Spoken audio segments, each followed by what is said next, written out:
নমস্কার বন্ধুরা, আজকে হঠাৎ বাচ্চারা বলল, মা আজকে ডিম দিয়ে তো কিছু বানিয়ে দাও তো একটা। তা আমি ভাবলাম ডিম দিয়ে কি বানানো যায়। তা দেখি ফ্রিজে পড়ে রয়েছে চিজ, তাই আজকে বানাচ্ছি ডিম আর চিজ দিয়ে একটা পাকৌড়ি।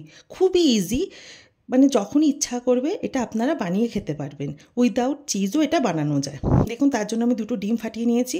যদি লোকজন বেশি থাকে তাহলে ডিমের পরিমাণ আপনারা কম বেশি করতে পারেন, কোনো অসুবিধা নেই। আর দেখুন, পেঁয়াজ, রসুন আর ক্যাপসিকাম কুচো, আদা কুচি, ধনে পাতা, চিজ গ্রেট করা আছে। আর দেখুন, দেব একটু বেসন আর একটু চাল গুঁড়ি। আমি ময়দা খুব একটা খাবারে ইউজ করি না। চলুন, ডিমটার ভেতরে আমি প্রথমে নুন দিয়ে দিই, দিয়ে একটু ফেটিয়ে নিলাম। নিয়ে সব যত ভেজিটেবলসগুলো আছে সব মিশিয়ে দেব। ভেজিটেবলগুলো মেশানো হয়ে গেছে, এবার মিশিয়ে দেবো। দেখুন, আমি ভাজবো পাকৌড়ি, তাহলে আমাকে বাইন্ডিংয়ের জন্য দিতেই হবে একটু বেসন দিলাম আর একটু চাল গুঁড়ি।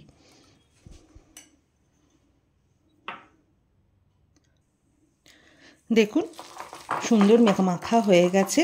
এবার মিশিয়ে দেবো চিজ।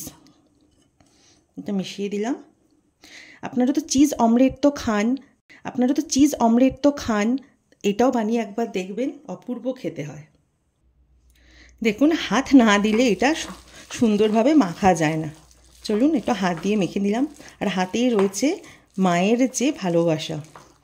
চলুন, এটা মাখা হয়ে গেছে। এবার দেখুন, দেব একটু 1 চিমটে বেকিং পাউডার দিয়ে ভালো করে মেখে নিয়ে এবার ভেজে নেব পকৌড়ি।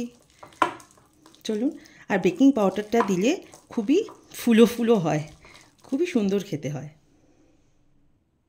দেখুন, তেল গরম হয়ে গেছে, আমি ছোট ছোট ছেড়ে দেব।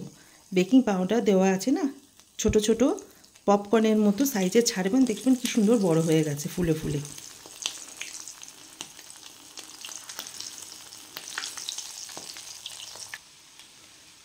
আপনারা চাইলেন এতে কাঁচা লঙ্কাও মেশাতে পারেন। আমার বাচ্চারা একদম কাঁচা লঙ্কা পছন্দ করে না, তাই কাঁচা লঙ্কা দিইনি। প্রথমে একটু সিম করে এবার হাই করে একদিকটা হয়ে গেলে উল্টে দেবেন। ব্যাস রেডি, খান গরমা গরম ডিম চিজ পকোড়া। চলুন, তৈরি হয়ে গেল চিজ ডিম পকোড়া। একটা ভেঙে দেখাই কেমন হয়েছে। দেখলেন কত ছোট ছোট দিয়েছিলাম আর কত ফুলো ফুলো হয়ে গেছে। নিন, আপনারা খান আর সবাইকে খাওয়ান। ধন্যবাদ।